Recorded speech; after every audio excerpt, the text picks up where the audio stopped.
জয় যিশু। প্রথম পাঠ শিষ্যচরিত ৭ অধ্যায় ৫১ পদ, ৮ অধ্যায় ১ পদ। সকলে যখন স্তেফানকে পাথর ছুঁড়ে মারছিল, তখন তিনি বললেন, প্রভু যিশু, এখন আমার প্রাণটা তুমি গ্রহণ করো। ইহুদি মহাসভার সামনে দাঁড়িয়ে স্তেফান বলে উঠলেন, কত জেদি আপনারা! আপনাদের মনটাও যেমন, কানটাও তেমনি এখনো বন্ধ হয়ে আছে। আপনারা তো সর্বদা পবিত্র আত্মার বিরোধিতা করে চলেছেন।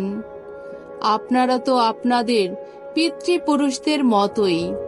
প্রবক্তাদের মধ্যে এমন একজনও কি আছেন যাকে আপনাদের পিতৃপুরুষেরা নির্যাতন করেননি? ধর্মাত্মার আগমনের বিষয়ে যারা ভবিষ্যৎবাণী করতেন, আপনাদের পিতৃপুরুষেরা তো তাদের হত্যাই করেছিলেন।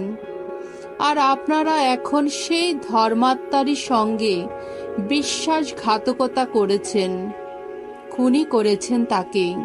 স্বর্গদূতদের মুখ দিয়ে ঘোষিত বিধানের শিক্ষা আপনারাই তো পেয়েছেন, অথচ আপনারা তা পালন করেননি। এইসব কথা শুনে মহাসভার সদস্যরা মনে মনে রাগে জ্বলতে লাগলেন। স্তেফানের প্রতি আক্রোশে তারা দাঁতে দাঁত ঘষতে লাগলেন। তিনি কিন্তু পবিত্র আত্মার প্রেরণায় উদ্বুদ্ধ হয়ে স্থির দৃষ্টিতে স্বর্গের দিকে তাকালেন। ঈশ্বরের মহিমা প্রত্যক্ষ করলেন তিনি, আর দেখতে পেলেন স্বয়ং যিশুকে। ঈশ্বরের ডান পাশে দাঁড়িয়ে আছেন তিনি। তখন তিনি বললেন, ওই যে আমি দেখতে পাচ্ছি স্বর্গলোক এখন উন্মুক্ত, আর ঈশ্বরের ডান পাশে দাঁড়িয়ে আছেন স্বয়ং মানব পুত্র। তখন মহাসভার সদস্যরা জোর গলায় চিৎকার করে কানে আঙ্গুল দিলেন, আর সবাই মিলে তার উপর ঝাঁপিয়ে পড়লেন। তারা তাকে শহর থেকে ঠেলে বের করে দিয়ে পাথর ছুঁড়ে মারতে লাগলেন। সাক্ষীরা শোল নামে এক যুবকের পায়ের কাছে তাদের গায়ের জামাগুলো রেখে দিয়েছিলেন। সকলে যখন স্তেফানকে পাথর ছুঁড়ে মারছিল, তখন তিনি মিনতি জানিয়ে বললেন, প্রভু যিশু, এখন আমার প্রাণটা তুমি গ্রহণ করো। তারপর তিনি নতজানু হয়ে উচ্চ কণ্ঠে বলে উঠলেন, প্রভু, এ পাপের জন্য ওদের দায়ী করো না। এই কথা বলার পর তিনি শেষ নিদ্রায় নিদ্রিত হলেন। স্তেফানের এই হত্যায় শৌলেরও সম্মতি ছিল। প্রভুর বাণী। ঈশ্বরকে ধন্যবাদ। সাম সঙ্গীত ৩১ অধ্যায় ২ থেকে ৩ পদ, ৫ পদ, ৭ পদ, ১৬ পদ ও ২০ পদ।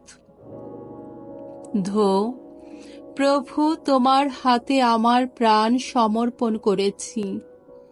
ওগো, আজ হও তুমি শৈলাশ্রয় আমার, আমায় রক্ষা করতে হও তুমি শক্ত কেল্লারি মতো। আমার শক্তি শৈল, আমার দুর্গ তুমি। পথ দেখাও, পথের দিশারি হও তুমি। প্রকাশ করো নিজের নামের গৌরব। আমি এখন তোমারই হাতে সঁপে দিচ্ছি আমার এই প্রাণ। তুমি তো মুক্তিদাতা আমার, ওগো বিশ্বস্ত ঈশ্বর, ওগো ভগবান। আমি কিন্তু ভগবানেই রেখেছি ভরসা। তোমার করুণা পেয়ে করব আমি আনন্দ উল্লাস। ওগো, তোমার এই সেবকের প্রতি এবার প্রসন্ন হও তুমি।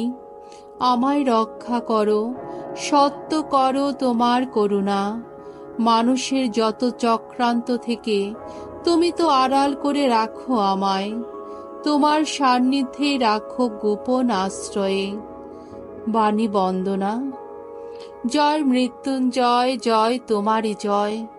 যে আমার কাছে আসে সে কখনো ক্ষুধার্ত হবে না। যে আমায় বিশ্বাস করে সে কখনো তৃষ্ণার্ত হবে না। মঙ্গল সমাচার, যোহর রচিত মঙ্গল সমাচার, 6 অধ্যায়, 30 থেকে 35 পদ।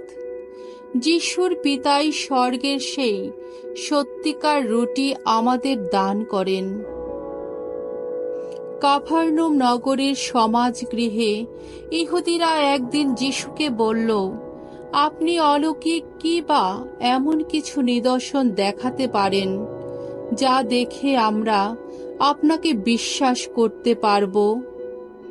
তেমন কি কাজই বা করতে পারেন? আমাদের পিতৃপুরুষেরা তো মরুভূমিতে মান্না খেয়েছিলেন। শাস্ত্রে যেমনটি লেখা আছে, তিনি তাদের খেতে দিলেন স্বর্গের রুটি। যিশু উত্তর দিলেন, আমি তোমাদের সত্যি সত্যি বলছি, মসি কিন্তু স্বর্গের সেই রুটি তোমাদের দেননি। আমার পিতাই এখন স্বর্গের সেই রুটি, সেই সত্যিকার রুটি তোমাদের দান করছেন। কারণ যে রুটি স্বর্গ থেকে নেমে আসে আর এই জগতের মানুষকে সঞ্জীবিত করে, সেই তো ঈশ্বরের দেওয়া রুটি। তারা তখন তাকে বলল, প্রভু, আপনি তাহলে সর্বদা আমাদের সেই রুটি দান করুন। যিশু উত্তর দিলেন, আমি সেই জীবন রুটি। যে আমার কাছে আসে সে কখনো ক্ষুধার্ত হবে না। আমাকে যে বিশ্বাস করে সে কখনো তৃষ্ণার্ত হবে না। প্রভুর মঙ্গলময় বাণী। খ্রিস্ট প্রভু তোমার প্রশংসা হোক।